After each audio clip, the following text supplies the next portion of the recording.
Hello दोस्तों, welcome to all. मैं स्वागत करता हूं आपका अपने यूट्यूब चैनल टेक्निकल स्टडी 123 में। मैं आज आप लोगों को ग्राफ पढ़ाने जा रहा हूं, जो कि जिससे कि हम प्रत्येक सवाल को सॉल्व कर सकते हैं। जो मेरी class NDA, navy, air force, ICG के लिए इम्पोर्टेंट होती है। इसमें आज हम ग्राफ एनडीए 2022 सेकंड में बहुत से ऐसे सवाल होते हैं जो ग्राफ से सीधे एक ही लाइन पे सॉल्व हो जाते हैं। तो चलिए दोस्तों, आइए टाइम नहीं बर्बाद करते, ग्राफ स्टार्ट करते हैं। ग्राफ से हम सारे सवालों को एक चुटकी में कर सकते हैं। आइए देखते हैं किस प्रकार से करेंगे। तो सबसे पहले हमें पूरे ग्राफ के बारे में जानकारी होनी चाहिए, कौन सा ग्राफ कैसे बनता है। आइए पहले वो जानकारी लेते हैं। तो दोस्तों, सबसे पहले हम ग्राफ बनाते हैं। जिससे हमें क्वेश्चन दिया गया है f of x is equal to x का। हमें f of x equal to x का ग्राफ बनाना है। तो किस प्रकार से बनाएंगे आइए जानते हैं। इसका ग्राफ दोस्तों इस प्रकार से चतुर्थांश होता है। तो दोस्तों, जब इसका ग्राफ बनाएंगे तो ये ग्राफ स्ट्रेट लाइन बनता है। ठीक, कैसा बनता है? Straight line. ठीक, अब यदि इसी ग्राफ में यदि माइनस का मल्टीप्लाई कर दिया जाए, यहाँ पे लिखेंगे f of x is equal to minus x यदि दिया गया है क्वेश्चन में, तो इसका जब हम ग्राफ प्लॉट करेंगे तो किस प्रकार से करेंगे वो देखते हैं। तो इसका ये जो ग्राफ है, माइनस से मल्टीप्लाई करने पर इसका प्रतिबिंब वाई एक्सिस पर बन जाता है। जस्ट इसके अपोजिट एक्सिस पर बन जाएगा। तो और इसका ग्राफ ये चला जाएगा। ये ग्राफ है वाई बराबर माइनस एक्स का, और ये ग्राफ है वाई इक्वल टू एक्स का। ठीक, आयु कितना क्लियर हो गया। अब वाई बराबर एक्स का ग्राफ हमें क्या देता है? ये ग्राफ हमें स्ट्रेट लाइन देता है। क्या देता है? स्ट्रेट लाइन देता है। ठीक, इतना क्लियर हो गया। ये ग्राफ कैसा देता है? हमें स्ट्रेट लाइन देता है। ठीक, यदि कोई ग्राफ एफ ऑफ एक्स दिया गया है और यदि उसमें उसका ग्राफ एक स्ट्रेट लाइन जाएगा, यदि उसमें माइनस का मल्टीप्लाई कर दिया जाए तो उसका प्रतिबिंब सीधे नीचे वाले एक्सिस में बन जाता है। यदि फर्स्ट में है तो सेकंड में, यदि सेकंड फर्स्ट में है तो फोर्थ में, और यदि सेकंड में है तो थर्ड में बनेगा, यदि फोर्थ में है तो फर्स्ट में, एंड थर्ड पे है तो सेकंड पे बनेगा। ठीक, इतना आप लोगों को क्लियर हो गया होगा, आई होप। ठीक, इसके आगे चलते हैं, नेक्स्ट देखते हैं। अब देखते हैं नेक्स्ट ग्राफ। यदि हमें क्वेश्चन में f of x is equal to x square दिया गया, तो एक्स स्क्वायर का जो ग्राफ बनता है वो इस प्रकार से बनता है। क्योंकि इसको हम y यदि मान लेंगे तो y बराबर एक्स स्क्वायर बन जाएगा। तो ये ग्राफ x का बन जाएगा। तो ये ग्राफ कैसा होता है? ये होता है पैराबोला। कैसा होता है? परवलय आकार का ये ग्राफ होता है। ठीक, इतना क्लियर हो गया। पैराबोला आकार का होता है। तो ये ग्राफ जो बनेगा सर, ये इस प्रकार से ये ग्राफ बनेगा। ठीक, ये ग्राफ इस प्रकार से डिजाइन होगा। ठीक, इतना क्लियर। अब यदि यहीं पे यदि हम इसमें यदि हम f of x is equal to minus x का यदि हम ग्राफ बनाएं, एक्स स्क्वायर का बनाएं, तो अभी हमने बताया था कि प्रतिबिंब जो है ये उल्टा बन जाता है। और ये ग्राफ घूम के इस प्रकार से, मतलब कि ये जो बनेगा, ये ग्राफ जो बनेगा वो नीचे की ओर बनेगा।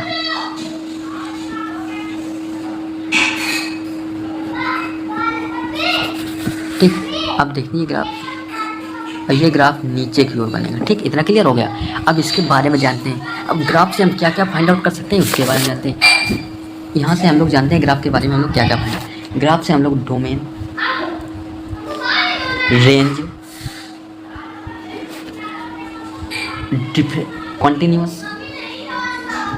कॉन्टिन्यूस एंड लिमिट एग्जिस्ट करेगी कि या नहीं करेगी, लिमिट एंड इसी प्रकार से हम बहुत चीज़ें ग्राफ से फाइंड आउट कर सकते हैं। तो आइए एक एक करके ग्राफ से देखते हैं हम क्या क्या निकाल सकते हैं। ठीक, तो वीडियो पर बने रहिए, लाइक कीजिए, सब्सक्राइब कीजिए, बेल आइकन प्रेस कीजिए। चलिए आइए देखते हैं ग्राफ से हम किस प्रकार से क्या निकालेंगे। ठीक, तो दोस्तों सबसे पहले हम ग्राफ लेके चलते हैं f of x is equal to x square.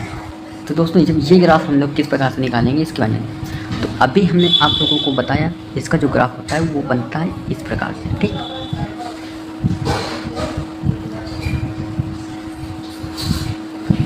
ठीक, इतना क्लियर। ये ग्राफ इस प्रकार से बनता है। अभी बनाते हैं अच्छे से। इसका जो ग्राफ बनेगा परवलयाकार का इस प्रकार से बनेगा। ठीक, आप बिल्कुल सही बनाए। ठीक, और जब ये ग्राफ बन जाएगा तो इसके हम लोग को पहले पुट कर लेते हैं। ये हो जाएगा माइनस इन्फिनिटी और ये हो जाएगा प्लस इन्फिनिटी। ये हो जाएगा यहाँ से माइनस इन्फिनिटी, ये हो जाएगा प्लस इन्फिनिटी। तो इसकी हम डोमेन देखते हैं। सबसे पहले जब हम इसकी डोमेन फाइंड आउट करेंगे तो डोमेन क्या निकलेगी। तो दोस्तों जब इसकी डोमेन हम लोग फाइंड आउट करेंगे तो डोमेन कैसे निकलती है, एक्स एक्सिस का फैलाव, जितना एक्स एक्सिस पे फैलाव होगा उतनी ही उसकी डोमेन होगी। ये देखिए दोस्तों, ये ग्राफ यहाँ अनंत इन्फाइनाइट तक जा रहा है, तो इसकी डोमेन जो निकलेगी वो निकलेगी -∞ से +∞।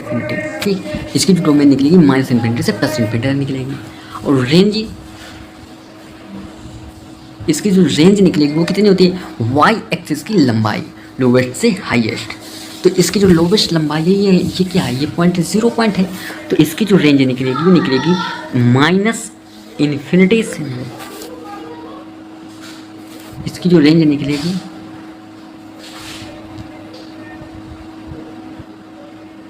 इसकी जो रेंज निकलेगी 0 से इन्फिनिटी निकलेगी। इसकी रेंज निकलेगी 0 से इन्फिनिटी, जिसको हम आर पॉजिटिव कर सकते हैं और इसको हम आर रियल नंबर कर सकते हैं। ठीक, आयु कितना क्लियर हो गया होगा। लेकिन ये 0 को एक्सेप्ट नहीं करेगा, इसमें आर पॉजिटिव यूनियन एक्सेप्टिंग 0, ठीक, 0 को मिलाकर। ठीक, अब हम लोग जान लेते हैं इसके बारे में और क्या क्या चीज़ें बनेंगी। तो हमने देखा लिमिट कैसे निकालते हैं। तो सबसे पहले हम जानेंगे लिमिट। किसी फंक्शन की यदि हम लिमिट एग्जिस्ट या नॉट एग्जिस्ट देखेंगे तो यह चेक करते हैं कि ग्राफ कहीं पर ब्रेक तो नहीं हो रहा। तो आइए हम लोग इसके बारे में जानते हैं। ये जो ग्राफ है, कहीं पे ये ग्राफ जो है ये ब्रेक नहीं हो रहा। ये देखिए, ये ग्राफ बिल्कुल सीधे सीधे जा रहा है, ब्रेक तो हो नहीं रहा। तो मतलब है कि जो इसकी लिमिट होगी, इसकी जो लिमिट होगी वो लिमिट क्या करेगी, लिमिट एग्जिस्ट करेगी, क्योंकि ग्राफ वहीं पे ब्रेक तो हो नहीं रहा। और यदि हम इसमें कॉन्टिन्यूअस देखेंगे,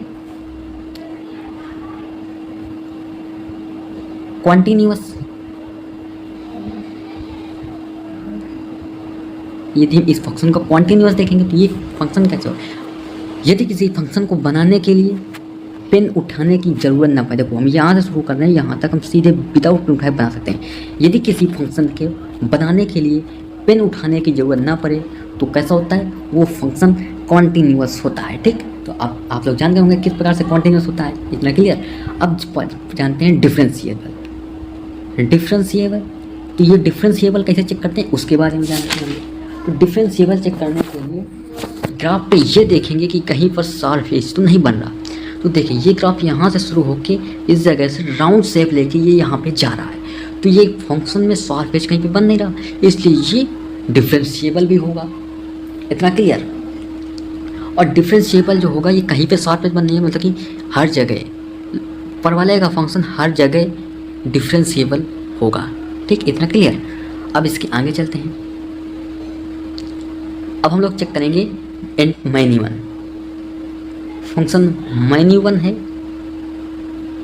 या 1 है, इसके बारे में चेक करते हैं। इसको चेक करने के लिए हम लोग एक्स एक्सिस पे एक लाइन खींचते हैं। इसको चेक करने के लिए हम लोग एक्स एक्सिस पे एक लाइन खींचते हैं, और यदि ये लाइन एक्स एक्सिस पर 2 बार कट करती है तो फंक्शन मैन्यूअन होगा, और यदि एक बार कट करती है तो फंक्शन 1 होगा। ठीक, तो दोस्तों ये देखिए, ये लाइन एक बार हिट कट कर रही है, मतलब ये फंक्शन कैसा होगा, मैन्यूअन फंक्शन होगा। तो यहाँ पे हम लिखेंगे मैन्यूअन फंक्शन होगा, लेकिन 1 नहीं होगा। अगर दोस्तों यही लाइन यदि ग्राफ इस प्रकार से बनाते, ये एक्सिस का बनाते हैं, इसको ऐसे काटेंगे तो ये लाइन एक बार कट कर रही है, मतलब कि ये फंक्शन कैसा होगा, 1 होगा। ठीक, आई होप इतना क्लियर हो गया होगा। अब 1 चेक करने के बाद हम लोग जानेंगे इंक्रीजिंग एंड डिक्रीजिंग।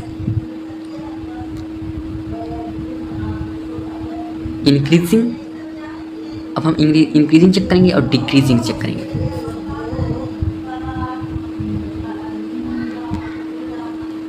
अब ये चेक करते हैं फंक्शन इंक्रीजिंग है या डिक्रीजिंग है। तो दोस्तों एक बात देखिए, ये फंक्शन माइनस इन्फिनिटी से लेकर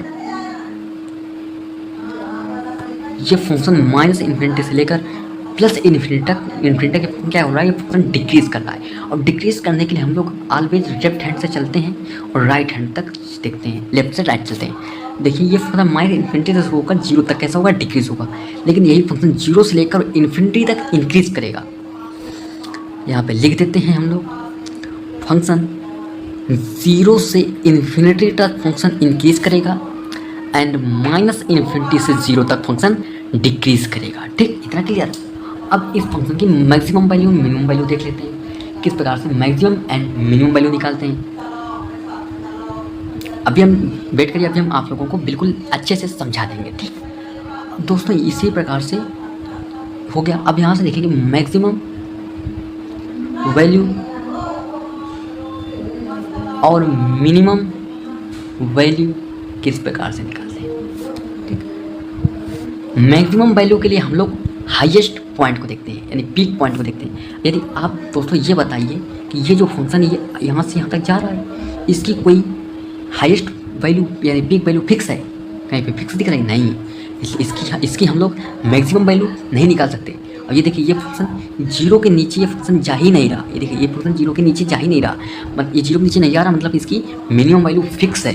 तो यहाँ पे हम देखते हैं मैक्सिमम वैल्यू हो जाएगी नॉट डिफाइंड। ठीक, अब मिनिमम वैल्यू जीरो, क्योंकि ये फंक्शन जीरो के नीचे जा ही नहीं रहा। अब देखते हैं फंक्शन पीरियोडिक फंक्शन क्या होता है। अब दोस्तों हम लोग पता करते हैं पीरियोडिक फंक्शन क्या होता है। दोस्तों पीरियोडिक फंक्शन के लिए हमें लोगों को, यदि एक फंक्शन अपने ग्राफ को एक निश्चित इन टाइम इंटरवल के बाद अपने पथ को बार बार दोहराता है तो वह फंक्शन पीरियोडिक होगा, अन्यथा नॉट पीरियोडिक होगा। ठीक, तो दोस्तों ये क्या आप लोगों को लग रहा है कि ये फंक्शन अपने पथ को बार बार दोहराता है? ये फंक्शन अपने पथ को बार बार तो दोहराता नहीं, ये फंक्शन कैसा होगा, पीरियोडिक। ये फंक्शन नॉट पीरियोडिक होगा। ठीक, आई होप इतना क्लियर हो गया होगा। अब इसके आगे देखते हैं, अब हम लोग चेक करते हैं, यदि हमें फंक्शन दिया जाए f of x equal to minus x square, I hope आप लोग इसको निकाल सकते हैं। तो इसको किस प्रकार से निकालेंगे, आइए ये देखते हैं। इसका जो ऊपर वाले का ग्राफ होगा वो इस प्रकार से बनेगा, ये हो जाएगा प्लस इन्फिनिटी, ये हो जाएगा माइनस इन्फिनिटी, हो जाएगा इन्फिनिटी, ये हो जाएगा माइनस इन्फिनिटी। इसकी जो दोस्तों हम जब रेंज निकालेंगे तो रेंज अभी हमने आपको बताया था क्या निकलती है, रेंज निकलती है वाई एक्सेस के लोवेस्ट एंड हाईएस्ट पॉइंट को। इसका जो लोवेस्ट पॉइंट है कितना है, जीरो, फंक्शन जीरो के ऊपर तो जा नहीं रहा, और इन्फिनिटी से पता नहीं कहाँ मिलेगा माइनस इन्फिनिटी पे। इसकी जो रेंज होगी थी आर नेगेटिव होगी, इसकी जो डोमेन होगी, वो कैसी होगी, रियल नंबर होगी। इतना क्लियर। जब इसकी डोमेन रियल नंबर होगी, इसकी मैक्सिमम वैल्यू हम लोग फाइंड आउट करने हैं। मैक्सिमम वैल्यू, तो दोस्तों इसकी मैक्सिमम वैल्यू आप ही बताइए। ये जो ग्राफ है ये इस प्रकार से नीचे कोई और जा रहा है, मतलब इसकी मैक्सिमम वैल्यू जीरो के ऊपर तो जा नहीं रहा, मतलब इसकी मैक्सिमम वैल्यू फिक्स है, जीरो के ऊपर नहीं जाएगा। लेकिन मिनिमम वैल्यू नॉट डिफाइंड, क्योंकि मिनिमम वैल्यू पता नहीं माइनस इन्फिनिटी पे कहाँ पे मिलेगा, नॉट डिफाइंड। ठीक, ना क्लियर। जैसे डोमेन हो गई।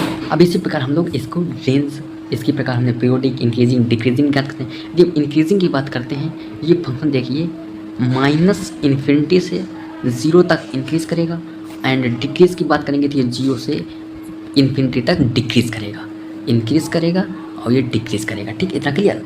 आई होप इतना क्लियर हो गया होगा। अब इसके आगे हम लोग देखते हैं नेक्स्ट। यदि दोस्तों हमें दिया जाए f of x equal to x की पावर 6, x की पावर 8, अर्थात इवन पावर। यदि इवन पावर दी जाए तो किस प्रकार से बनेगा।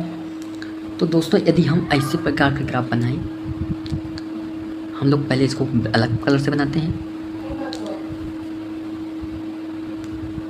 ये देखिए दोस्तों, ये कैसा ग्राफ है, ये है एक्स स्क्वायर का ग्राफ है। ठीक, कैसा ग्राफ है, एक्स स्क्वायर का ग्राफ है। और दोस्तों जब ये एक्स स्क्वायर का ग्राफ इस प्रकार से बनेगा, इसमें क्या लेते हैं, एक्स स्क्वायर। अब दोस्तों हमें बनाना है एक्स की पावर 4 का, तो एक्स की पावर 4 का जो ग्राफ बनेगा वो बनेगा ऐसे, इस प्रकार से होता हुआ इस प्रकार से जाएगा। ये ग्राफ हो जाएगा एक्स की पावर 4 का।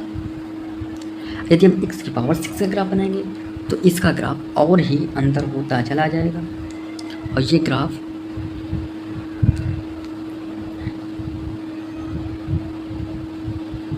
ये ग्राफ बनेगा इस प्रकार से, ये बनेगा x की पावर 4 का ग्राफ। अब हम बनाते हैं x दी पावर 6 का ग्राफ बनाएंगे। तो ये 6 का ग्राफ भी इस प्रकार से होता हुआ इस प्रकार से चला जाएगा। ठीक, आई होप आप लोग समझ लो, ये हो गया x की पावर 6 का। अब आप लोग इसकी डोमेन और रेंज कमेंट में लिखिए। वीडियो अच्छा लगा हो तो लाइक करिए, सब्सक्राइब करिए, बेल आइकन प्रेस करिए। इसके आगे आप लोगों को ग्राफ से किस प्रकार से क्या क्या निकालते हैं उसके वीडियो आप लोगों को टाइम टू टाइम मिलते रहेंगे। वीडियो अच्छा लगा हो तो लाइक करें, सब्सक्राइब करें, बेल आइकन प्रेस करें। तो जय हिंद, जय भारत, वंदे मातरम। ये मेरा यूट्यूब चैनल है, आप लोग इसको सब्सक्राइब कर सकते हैं। ठीक, आज की क्लास यहीं तक रहते हैं। जय हिंद, जय भारत, वंदे मातरम।